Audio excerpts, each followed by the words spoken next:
ho amintsika rehetra izay manaraka izao fandarana izao aneny fahasoavana sy ny fiadanana avy amin'Andriamanitra raitsika sy Jesosy Kristy tompontsika. Mbola isaorantsika Andriamanitra satria nanome antsika indray fotoana ahafahana miaino ny tenin'Andriamanitra, ahafahantsika mifanatry tavy eto amin'ity androany ity. Andro fahatelo isika amin'ilay loha hevitra hoe ovonjeny ianao sy ny ankonanao. Asan'ny apôstôly 9:40 dia ny 2:1 tapany 2. Dia tsika anokatra ny tenin'Andriamanitra eny am-pelantanantsika indray amin'ity androany ity, dia anokatra ao amin'ny bokin'ny Jaona. Jaona 4 dia manomboka eo amin'ny 9:20 sy 9:20. Jaona 4:9-20 sy ny 9:20. Dia nandao ny siny raha vehivavy ary nakany an-tanàna ka nanao tamin'ny olona hoe andeha izaroa lehilahy izarona izay nilaza tamiko ny nataoko rehetra, izao anga no Kristy. Dia averintsika hovakiana lay teny. Dia nandao ny siny raha vehivavy ary nakany an-tanàna ka nanao tamin'ny olona hoe andeha izaroa lehilahy izarona izay nilaza tamiko ny nataoko rehetra, izao anga no Kristy. Nazantsika nondrika alohantsika hivavaka.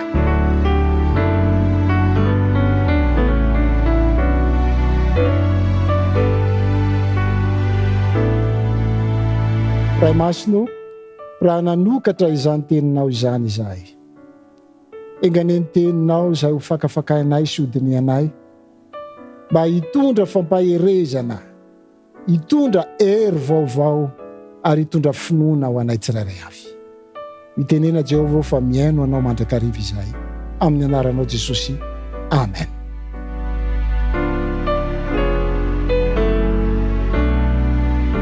Dia nandao ny siny raha vehivavy ary nakany an-tanàna ka nanao tamin'ny olona hoe andeha izaroa lehilahy izarona izay nilaza tamiko ny nataoko rehetra, izao anga no Kristy. Ny olona anankiray raha tsy mihinan-kanina dia velona andro maromaro, fa raha tsy misotro rano mihitsy kosa ny olona anankiray dia andro vitsivitsy no ivelomany dia maty izy. Ry hava-malala, zava-dehibe ny rano. Dia iresaka momba ny rano ara-panahy isika amin'ity androany ity. Ny lohatenitsika amin'ity androany ity dia hoe aiza no ahitana rano ho an'ny ara-panahinao, aiza no ahitana rano ho an'ny ara-panahinao. Asaiko ianao amin'ity androany ity eo amin'ilay loharanon'ilay rano velona, tsy iza izany fa i Kristy. Araka voalazo amin'ny Jaona 4:1 ka hatramin'ny 5. Raha iverenantsika vakiana ny teny dia hoe koa amin'izany rehefa fantatry ny tompo fa ny fariseo efa naharefa Jesosy mahazo mpianatra maro sy manao batisa be noho Jaona, kanefa tsy Jesosy no nanao batisa fa mpianany ataony ao anaty farangisosina, dia niala tany Jodia izy ka nakany Galili indray ary tsy maintsy mamaky any Samaria izy. Ny fanontaniana mipetraka eto dia hoe maninona no tsy maintsy mandalo any Samaria Jesosy? Satria araka ny toe-javatra fantatritsika raha mijery ao anatin'ny karta isika dia io aloha ny lalana mahitsy hoe raha miala ao a Jodia dia makany Galili dia mandalo eo a Samaria ianao raha mijery izany isika. Tsy maintsy mandalo eo Samaria izy. Kanefa araka ny fantatritsika ny jiosy dia tsy manandrara amin'ny Samaritana. Matetika zany ny jiosy rehefa andeha miala eo amin'ny toerana izay nilazaintsika teo izy hoe miala ao a Jodia andeha ho any Galili izy ireo, dia tsy manao an'io hitsin-dalana io izy mandalo ao Samaria, fa ny ataony Jiosy dia aleony miodina mipita ny ranony Jordana dia miana varatra, miakatra zany ary miazo any Galilia. Ialany mihitsy zany ny fandalovana eo amin'ity Samaria ity, satria tsy manan-draharaha. Tsy de mifampiresaky reo, efa nisy olan'ireo tamin'ny 227 talohan'i Jesosy Kristy ny Asiriana dia nanafika ny Israely tany avaratra, ary lasan'izy ireo babo ny zanak'Israely. Ary vokatra zay toe-javatra zay dia nanorona tempolo azy tamin'ny 400 taona talohan'i Jesosy Kristy ny Samaritana, dia narodany Jiosy zany tempolo zany taty aoriana, dia lasa nisy disadisa teo amin'ny Jiosy sy ny Samaritana. Ary reto Samaritana reto moa dia tsy ny boky rehetra ny azy no ekeny, fa ny boky Pentateuka na ny boky 5 voalohany amin'ny soratra masina ihany no ekeny izy ireo ho baiboly. Vokatra zany tsy fifankahazona teo amin'ny Jiosy sy ny Samaritana izany. Ary izay no antony nahatonga zany ny Jiosy tsy mandalo mahitsy eo a Samaria raha ho any Galilia, fa miodina makany mipita ny ranony Jordana izy ireo. Fa fanontaniana mipetraka eto amin'ity androany ity dia ny hoe, fa maninona Jesosy no tsy maintsy mandalo ao a Samaria? Kanefa efa zany ny toe-javatra, tsy manan-draharaha amin'ny Jiosy ny Samaritana. Ry hava-malala, ny avaly izany dia hoe, efa fotoana n'Andriamanitra io fotoana io, dia tsy maintsy mandalo ao a Samaria Jesosy. Rehefa niala tao a Jodia Jesosy sy ny mpianatra, adiny 9 eo 2 kilometatra eo ny lalanao a Jodia makeo a Samaria. Mazava ho azy fa niala vo maraina be izy ireo, dia raha afaka adiny 9 izy ireo tonga mita tao vovonana, dia tonga tao a Samaria Jesosy sy ny mpianatra. Ao amin'ny Jaona 4:5 sy ny 5 dia zao ny ambaran'ny tenin'Andriamanitra. Dia tonga tao an-tanàna anankiray any Samaria Jesosy, izay atao hoe Sikara. I Sikara io dia 10 minitra miala eo amin'le fatsakana zay ho resahantsika rehefa avy eo. Akaiky ny tany izay nomeny Jakoba ho an'i Josefa zanany. Ary teo ilay fatsakan'i Jakoba, ary satria sasatra Jesosy tamin'ny alehany, dia nipetraka teo am-patsakana izy rehefa tokony tamin'ny ora 9. Mita tao vovonana izany. Petraka teo am-patsakana, io fatsakana io dia 10 minitra miala eo amin'ilay toerana atao hoe Sikara.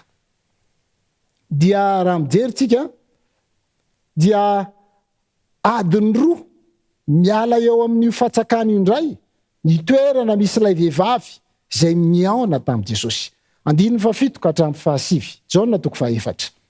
Ary nisy vehivavy Samaritana anankiray avy atsaka rano, dia hoy Jesosy taminy, omeo rano aho hosotroko. Fa ny mpianany efa lasa nakany an-tanàna hividy anina.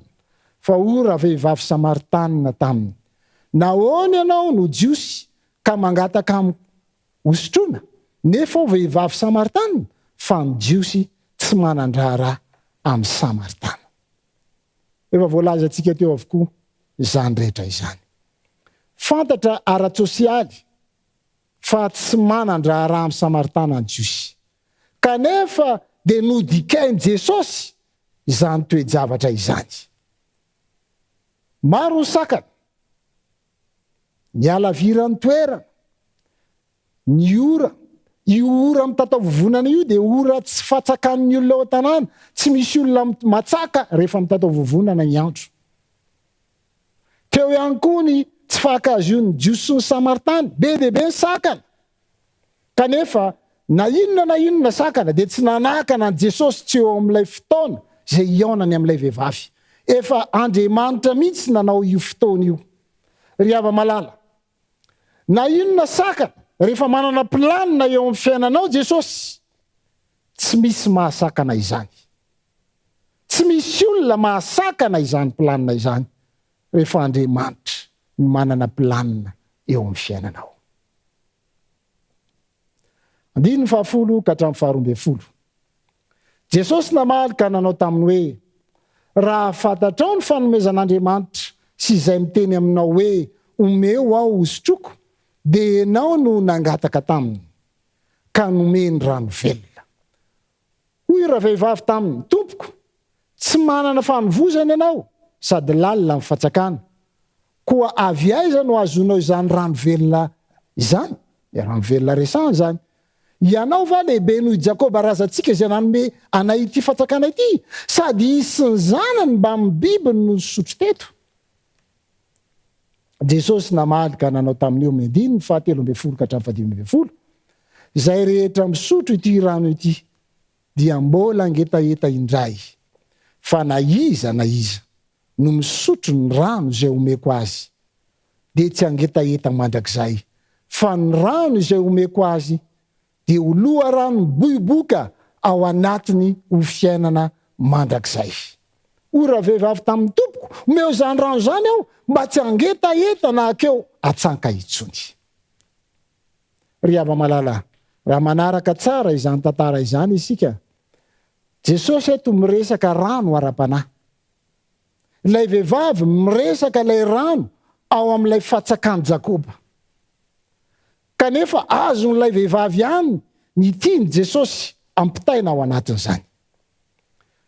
Teto anefa Jesosy dia nipiteny avokoa sakana rehetra ahafahany miaona amin'ity vehivavy ity, satria tiany hisotro amin'ilay rano velona izany vehivavy izany. Nodikainy avokoa ireo sakana rehetra ireo.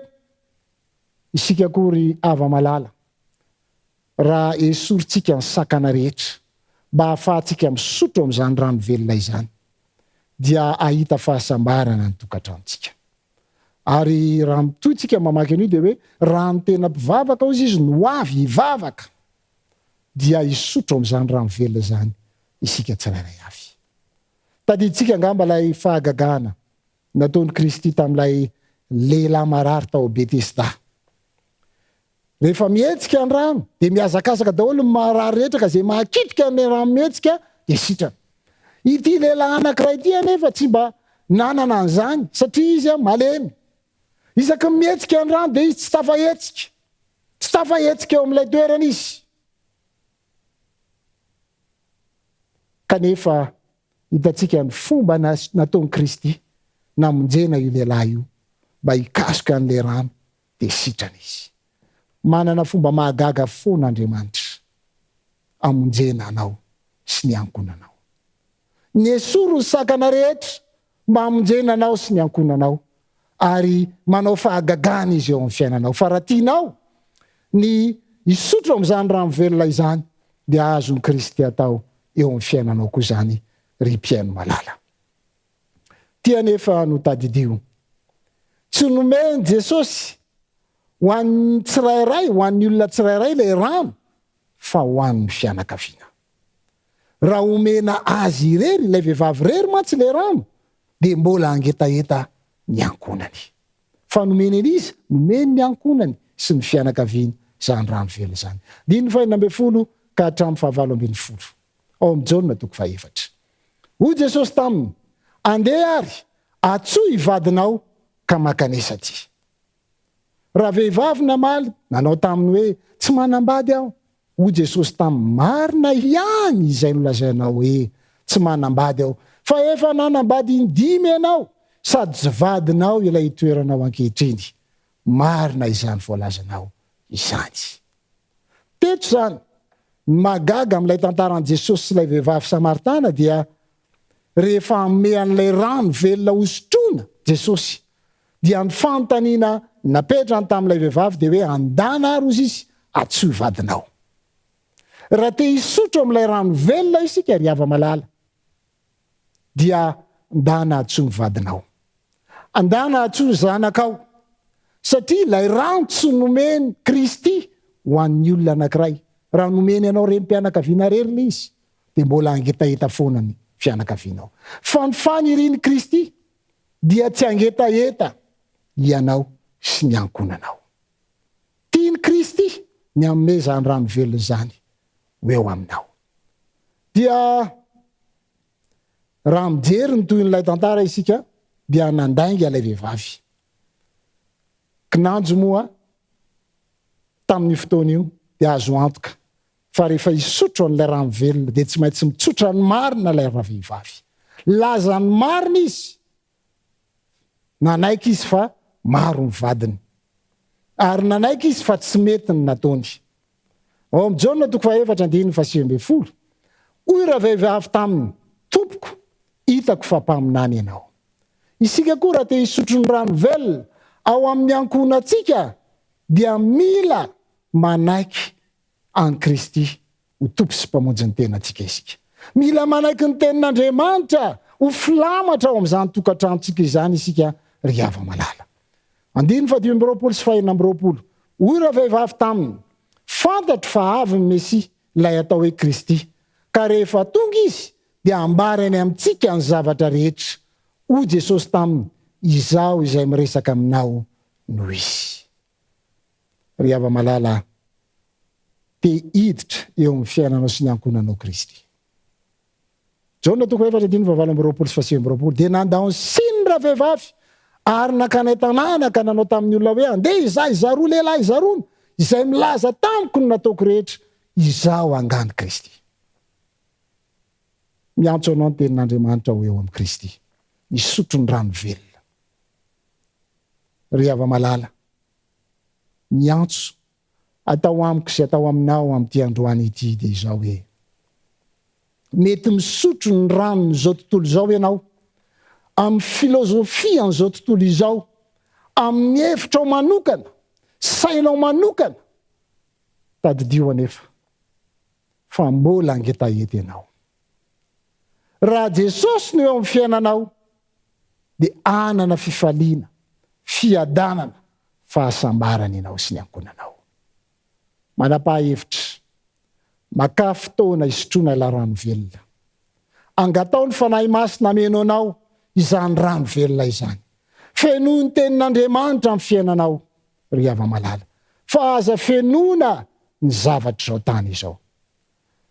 Matetika dia miankin-doha amin'ireny ataontsika hoe fampiasaina ny tranokala-mpifandraisana na ny internet ny zanakitsika, ny telefona, ny écran, na itsika mihitsy azy.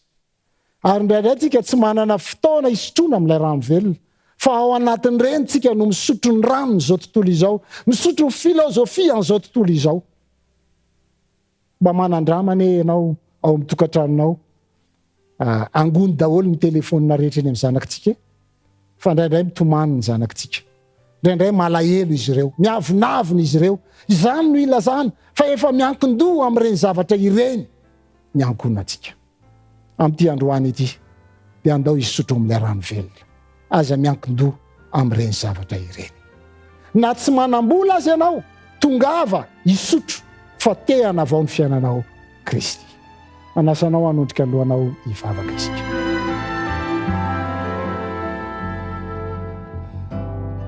Tanterao eo amin'ny fiainanay Tompo izany teninao izany. Enganeny ankonana rehetra izay miaino izao fandaharana izao, mba hisotro amin'ilay rano velona dia ianao Kristy. Tanterao aminay izany faniriana izany amin'ny anaranao Jesosy. Amen.